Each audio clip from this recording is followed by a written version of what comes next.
નમસ્કાર વાલા વિદ્યાર્થી મિત્રો, આજે આપણે ધોરણ 10ના ગુજરાતી વિષયના પાઠ નંબર 12 ચોપડાની ઇન્દ્રજાળ જેના સ્વાધ્યાયનું સંપૂર્ણ સોલ્યુશન જોશું.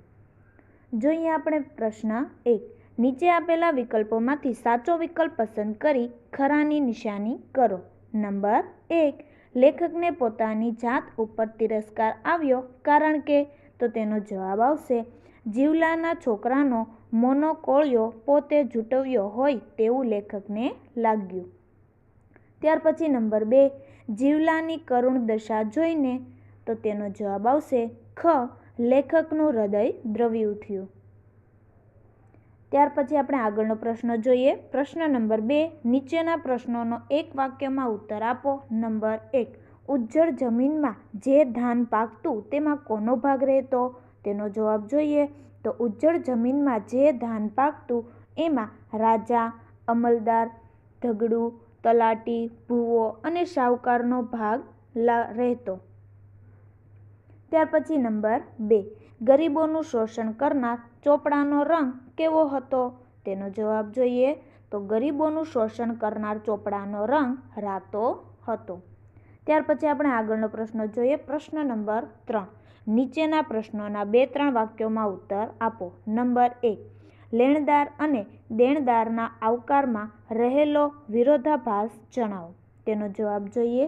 લેણદારને ત્યાં ગરીબ દેણદાર જીવલો જાય તો એ પોતાની સાથે પછેડીમાં બાંધી લાવેલ નાગલીનો રોટલો ઓટલે બેસીને ઓશિયાળાની જેમ ખાય. લેખકના બા તેને અથાણું અને થોડી દાળ આપે, પરંતુ લેણદારને દીકરો ઉધરાણીએ જાય ત્યારે દેણદાર જીવલાને ઘેર એને શીરો જમવાનો હક.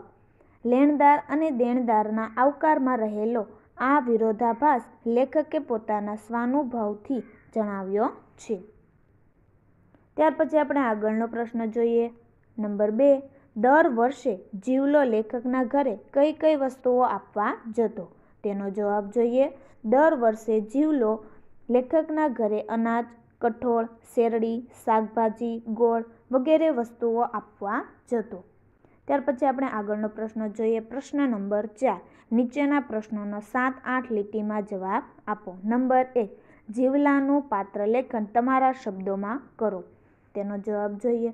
અભણ જીવલાએ ખેતર વેચાતું લેવા લેખકના પિતા પાસેથી 300 રૂપિયા વ્યાજે લીધેલા. તે પ્રામાણિક અને દાનતનો શુદ્ધ હતો. ગમે તેવા માઠા વર્ષ ગયા હોય અને પાક સારો ઉતર્યો ન હોય તો પણ શાહુકારના છોકરાને આપદા ન પડવી જોઈએ એવું નૈતિક રીતે માનતો, એટલે જેટલા પૈસા મળે તેટલા ચૂકવતો. ઉપરાંત દર વર્ષે લાકડા, ડાંગર, કઠોળ, ગોળ, કેરી, શાકભાજી, બોર, જાંબુ, શેરડી વગેરે શાહુકારને ત્યાં જઈ આપી આવતો. તેની પત્નીના મૃત્યુ પછી પત્નીનું 12મું કરવા બીજા શાહુકાર પાસેથી કરજ લીધેલું. લેખક તેને ત્યાં ઉઘરાણું કરવા જતા તો તેને ઋતુના ફળ, ચણાનો ઓળો, શેરડી, બોર, કેરી વગેરે ખાવા આપતો અને સાથે ઘેર લઈ જવા પણ બાંધી આપતો.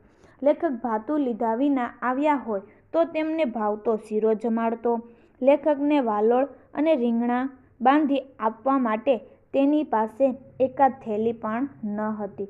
જુવાનીમાં પણ જીવલો તદ્દન કૃશ થઈ ગયો હતો. તેના પુત્રની અર્ધનગ્ન દશા દરિદ્રતાને શરમાવે તેવી હતી. લેણદારના પૈસા દૂધે ધોઈને આપવા માટે જીવલો રાત દિવસ કાળી મજૂરી કરતો તો પણ તેના છોકરા ભૂખે મરતા. જીવલાની શુદ્ધ દાનત, પ્રામાણિકતા અને તેના કુટુંબની અત્યંત કરુણ દશા જોઈને લેખકે તેને ચોપડાની ઇન્દ્રજાળમાંથી મુક્ત કર્યો.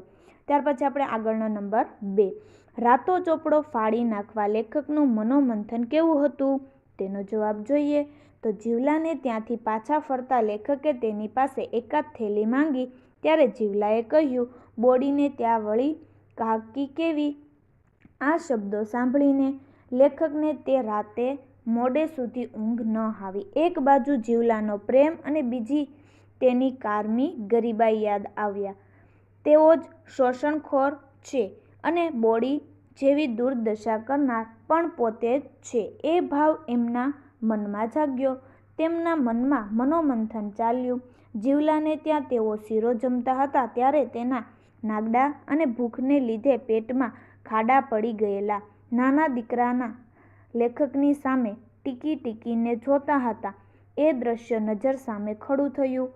આ ગરીબ જીવલાના છોકરાના મોંમાંથી કોળિયો પોતે જૂટવ્યો હોય એવું લેખકને લાગ્યું. આટલું ઓછું હોય તેમ 2 થેલી ભરીને શાકભાજી લઈ આવ્યા. લેખકને પોતાની જાત ઉપર તિરસ્કાર આવ્યો. અંતે તેમણે જીવલા પાસેથી જાણી લીધું કે તેને ખરેખર કેટલું કરજ લીધેલું. આટલા વર્ષ વ્યાજનું વ્યાજ ચડીને ₹1500 લેણા કે નીકળતા હતા. અંતે જીવલાની કરુણ દશાથી દ્રવિત થયેલા લેખકને એ રાતા ચોપડાના બધા પાના ફાડી નાખી તેને લેણામાંથી મુક્ત કર્યો. તો ધોરણ 10ના ગુજરાતી વિષયના બધા જ પાઠના સ્વાધ્યાયના સોલ્યુશનના વિડીયોની લિંક ડિસ્ક્રિપ્શન બોક્સમાં આપેલ છે. તો આ વિડીયો તમે તમારા દોસ્તો અને મિત્રોને પણ શેર કરજો. Thank you.